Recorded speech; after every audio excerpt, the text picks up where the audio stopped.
Good morning সকলকে। এখন বাজে বেলা 11:30। এখন থেকে আমি আমার ব্লগটা স্টার্ট করছি। তোমরা কেমন আছো?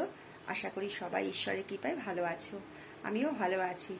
একটু তো শরীর খারাপ সবারই থাকবে, ভালো মন্দ মিশিয়েই তো আমাদের শরীরটা, তাই না? কখনো ভালো থাকবে, কখনো খারাপ থাকবে। প্রতিদিনই তো সকাল থেকেই ভিডিওটা স্টার্ট করি, তাই ভাবলাম আজকে একটু বেলা করে করি। প্রতিদিনই দেখাই তোমাদের রান্না থেকে। আর কিছুটা রান্না হয়ে গেছে, ঘর দোর মোছা টোছাও কমপ্লিট। এখন স্নান করে এসেছি, ঘরে পুজোটা দেবো, চুলটুলো আশ্রয় নিই।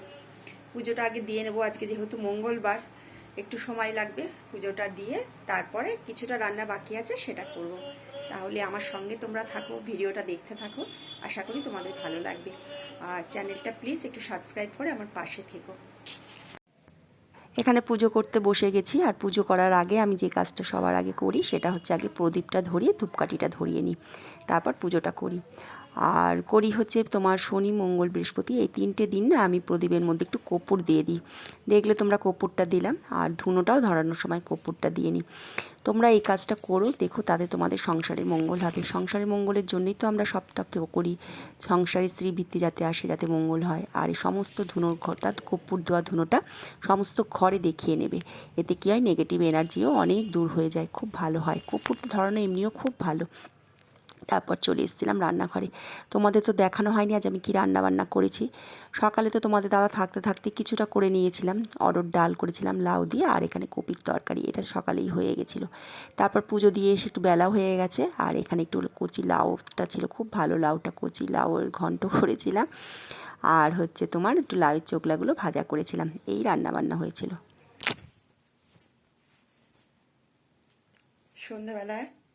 একটু যাচ্ছি পাড়ার দোকানে, আমাদের সামনে একটা দোকান আছে, ওখানে যাচ্ছি।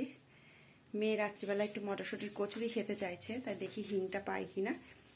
আর সার্ফটা শেষ হয়ে গেছে, সার্ফটা নিয়ে আসবো। এসো তারপর চা খাবো, বেশ ঠান্ডা ঠান্ডা লাগছে। চলো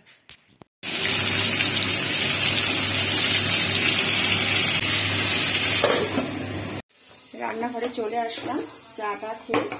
হিংটা পাইনি যেখানে গেছিলাম, তাই তোমাদের দাদাকে আবার বলে দিলাম একটু আনো হিং আর হচ্ছে আটাটা নিয়ে আসলে আমি ভালোই হতো, তাড়াতাড়ি হয়ে যেত, কিন্তু পেলাম না এই দোকানে। তাই জন্য তোমাদের দাদাকে বললাম আসার সময় নিয়ে আসতে, একটু রাত হবে। আর এদিকে আলুর দমটা বসিয়ে দিচ্ছি। এখানে আসতে দেরি হবে দেখে চাটা খেয়ে চলে এসেছি রান্নাঘরে। এখানে ভাবছি আলুর দমটা বসিয়ে দিই, কারণ যেহেতু রাত্রি হবে। মটরশুঁটি কচুরিতে একটু দেরি হবেই, কচুরির মশলাটা পুরটা করব, তারপর পুরটা ভরে ভাজতে সময় লাগবে। আর এখানে আলুটা ভাজা বসিয়ে দিয়েছি।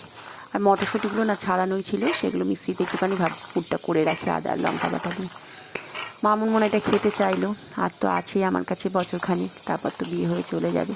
ভীষণ মনটা জানো না তো খারাপ লাগে, কি করব, এটা তো হবেই জানা কথায়। আর এখানে আমি মশলা, আলুর দমের হচ্ছে তোমার মশলাটা কষানোও বসিয়ে দিয়েছি। টমেটোটা তোমাদের দাদা পছন্দ করে না, আনতে চায় না জানো না তো, টমেটো একদম একদম আনতে চায় না। এই একটা দোষ আছে, আমি অনেক বলে বলে আনা করাই এখানে টমেটোটা। আর আজকে গ্যাটিস আলুর দম করেছি।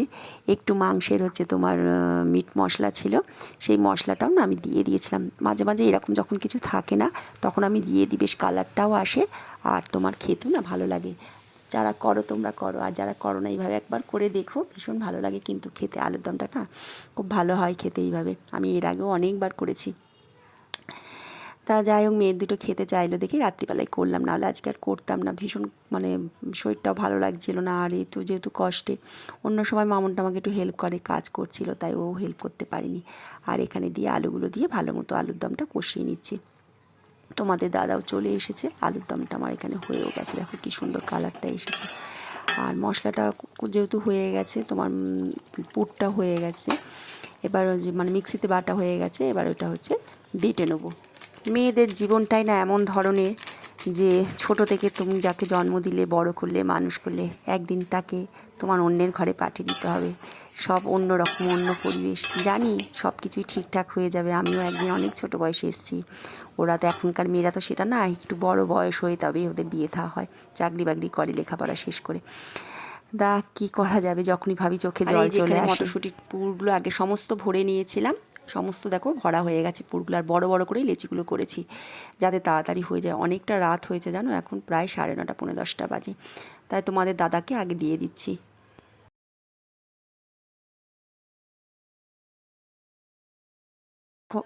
আর এখন বাজে 10টা, মামুন মোনাইকেও দিয়ে দিয়েছি, দিয়ে আমি খেতে বসে গেছি।